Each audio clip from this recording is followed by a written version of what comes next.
I'm pregnant. Wait, you two had an affair? How did they end up in such a relationship? There's nothing to be done about it. We fell in love. What I'm trying to say is, the infertile, good-for-nothing one should leave. I'm gonna build a happy home with Liz, so you go lead your lonely life with Mom. Now get out quick. Yes, I'll leave, but remember, you're leaving too.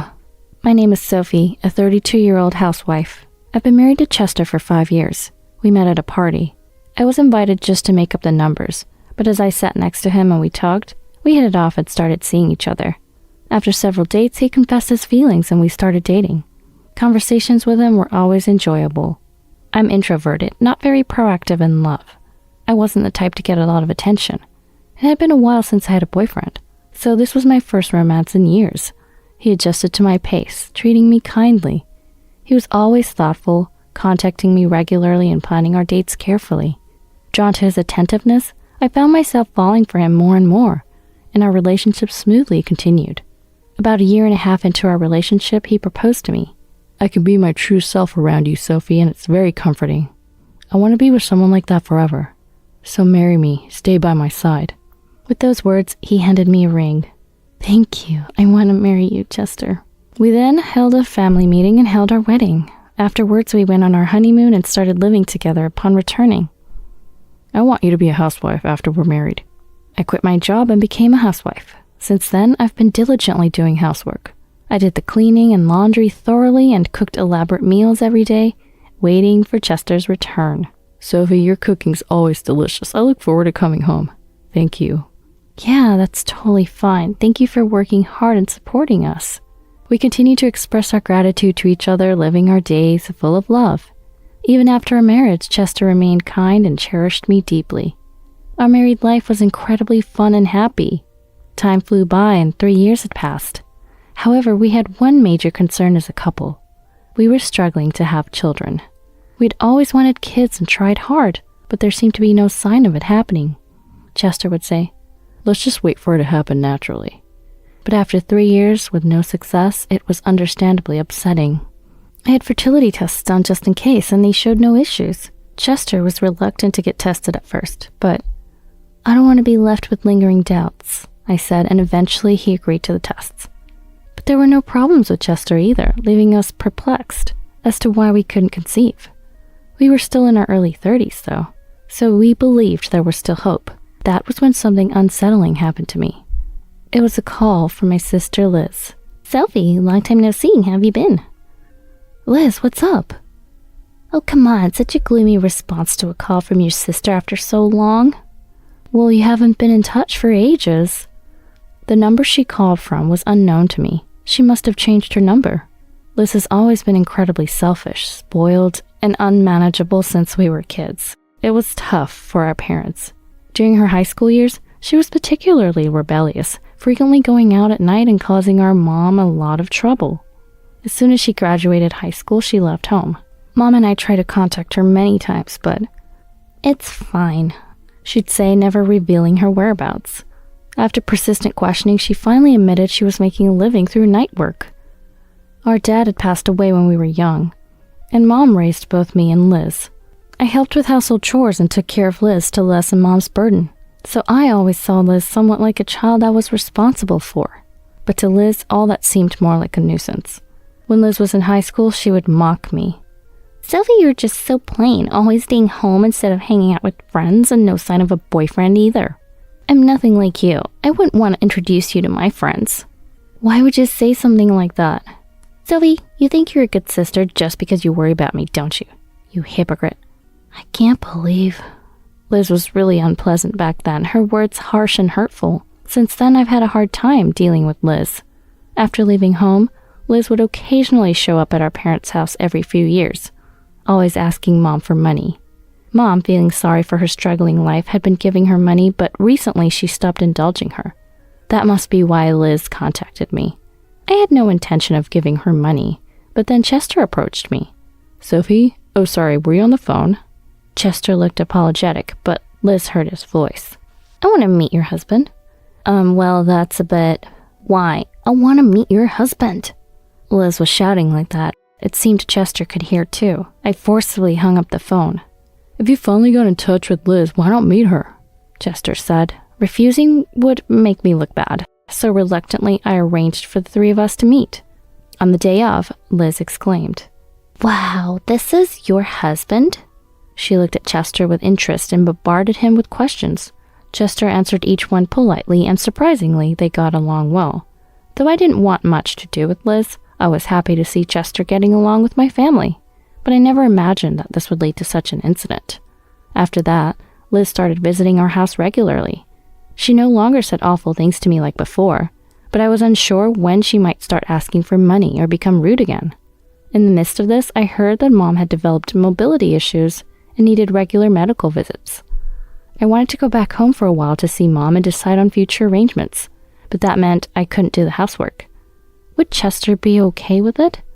I hesitantly brought it up, and to my surprise, Chester readily agreed. Your mom needs you, right? It's okay. Really? Thank you. I quickly prepared and went to Mom. Her condition was worse than I expected. She obviously needed more than just medical visits. She required caregiving. Mom, probably out of consideration, hadn't mentioned it. I started thinking about possibly moving in together. I was contemplating how to discuss this with Chester. Amidst all this, something unimaginable happened. My father-in-law, Bert, suddenly fell ill and was hospitalized. Chester called me out of the blue and I rushed to the hospital. Bert had suffered a stroke and would be hospitalized for a while. While taking care of Mom, I also visited Bert in the hospital. Sophie, I feel bad for making you do all this. No, it's fine. Chester hardly comes to visit. What, really? Yeah, he seems distracted at work too. I wonder what's going on. Bert. I felt disillusioned with Chester after hearing this.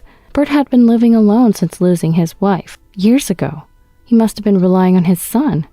Yet why wasn't Chester visiting him? 3 months later, Bert's condition worsened, and he passed away. Throughout this time, Chester apparently never visited him. Chester claimed he was too busy with work. But was that really the case? Well, I had been with Mom for a long time, so I didn't really know how Chester had been spending his time. After Bert's funeral, I returned home to decide on the future. I was worried about Mom, so I wanted to live with her in her house, or in our house with Chester if possible. I planned to go home soon to discuss this. That's when Liz suddenly called me. Hello? Liz, what's up? I hadn't seen Liz in a while and had no idea why she was calling. I need to talk to you. Talk?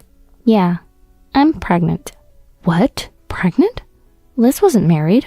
I didn't even know she was seeing someone. You've been seeing someone?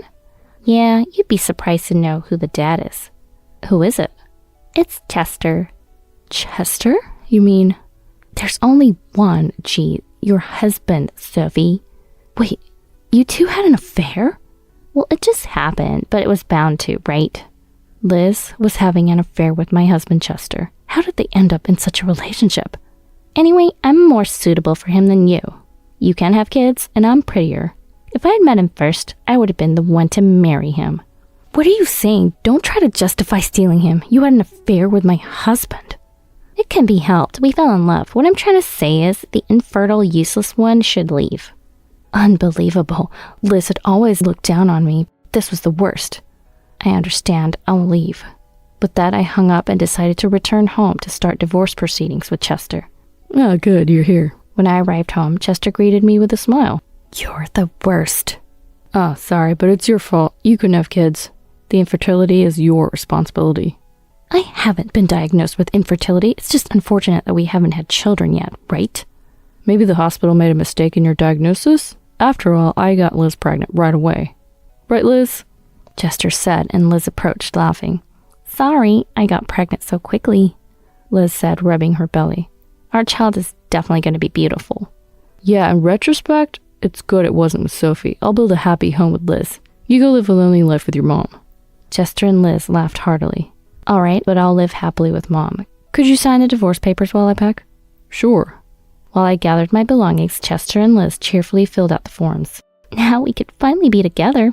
Yeah, we'll truly be husband and wife. I'm so happy. Let's celebrate with a trip. Great, let's go before your belly gets too big. Maybe we should go abroad. Yeah, like Paris or London. As Chester and Liz excitedly planned, I finished packing and approached them. Are you done signing them? Yeah, this is the end of our relationship. Now get out. Yes, I'll leave, but you're leaving too. What? What are you talking about? This is my house. Have you lost your mind? Shocked from the divorce, perhaps. Well, it can't be helped. Stop talking nonsense and just leave. Do you remember who owns this house? Me. No, it was your father, Bert. Huh? Oh, right, but he passed away last year, so it should have been inherited by me, right? Unfortunately, Bert didn't leave anything to you. What? Then who inherited it? Your uncle. My uncle? You didn't visit Bert in the hospital, right? He was disgusted with you. Maybe he even knew about the affair. He tried to reduce any inheritance left to you as much as possible, transferring most to your uncle while he was alive. So this house you're living in, it belongs to your uncle now. What? I could just ask my uncle to let us stay, right? Why would your uncle, Bert's brother, allow that when Bert himself didn't? The house is already on the market. What do you mean? Where will we live then? I don't care. Then we'll live at Mom's. Sophie, you go somewhere else. What are you saying? That's not acceptable. Mom cut ties with you. Besides, you did nothing for her when she was ill. I felt awkward returning. If you really cared about a parent, you'd visit regardless, or at least contact them, right? You clearly don't care about Mom. You just want a place to stay. That's not true. Well, Mom said she doesn't want to see your face anymore. What? All right, please leave quickly. I said that and left the house. Chester and Liz were frozen with pale faces. After that, I submitted the divorce papers to the courthouse and returned to my parents' house.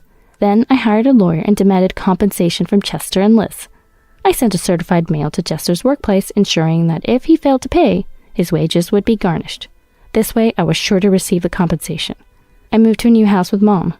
Our family home had many steps, and the stairs to the second floor were steep, making it hard for Mom to live there. So we decided to move to a handicap-friendly apartment. I anticipated that Liz and Chester might suddenly come and try to take over the family home. Therefore, I had the house razed to the ground in advance and turned it into a parking lot. We decided to use the income from the parking lot to supplement our living expenses. The new house was incredibly comfortable, and Mom seemed to be living more easily. The rooms were spacious, and with minimal furniture, it seemed suitable for wheelchair living. Also, I successfully found a job. Now I'm happily working and earning a good income. With the parking lot income, we're living quite comfortably. I was spending peaceful and calm days with Mom, but then Liz suddenly called. What the heck? Why is our family home turned into a parking lot? Oh, you went to the house? I thought you'd eventually come crawling back to our family home in desperation. So, Mom and I took care of it in advance. If the house was still there, you would definitely come, but now, there's nothing you can do. What? Stop taking the easy way out and start living on your own. Oh, but maybe you can't do that. What? Don't underestimate me. I can do it if I try. Then try hard. You're going to be a mom. To be honest, a child born to you and that man is unfortunate. What? I can't imagine you two, selfish as you are, properly raising a child. Don't neglect him or her. That would be the end of you as a person. Don't insult me. I wouldn't do that. Well, I wouldn't put it past you. You're a slacker. Shut up. Just watch. I'll prove I can raise a child properly. Good. Do your best. It's none of your business. Enough. Liz hung up after saying that. With her immense pride, she'll probably take parenting seriously now. The child's innocent and deserves to be raised with care. With these thoughts, I continued my daily life with Mom. A year later, I heard that Liz broke up with Chester. Even after marriage, Chester didn't work properly and he wasn't cooperative in parenting, so she decided it was pointless to stay with him. Now she's working night jobs and using a nanny to support herself and raise the child alone. I'm taking care of my child properly. I love my child and I'm not like what you said. My daughter says she loves me and it's so cute and makes me happy. Just wanted to let you know that. One day, Liz suddenly called to say this and then quickly hung up. She's really not straightforward. It's good if Liz has genuinely changed and is raising her child well. As for Chester, he's divorced again and has been abandoned by his parents, living a freelancer's life. Apparently, he's spending his days alone, and most of his earnings go towards child support, leading to a poor lifestyle. That's on Chester. It's his responsibility. Meanwhile, I started dating someone I met at work. After a year of dating, we decided to get married. He agreed to live with Mom and I, and now the three of us are living very happily together. I look forward to creating many more memories with Mom and my husband.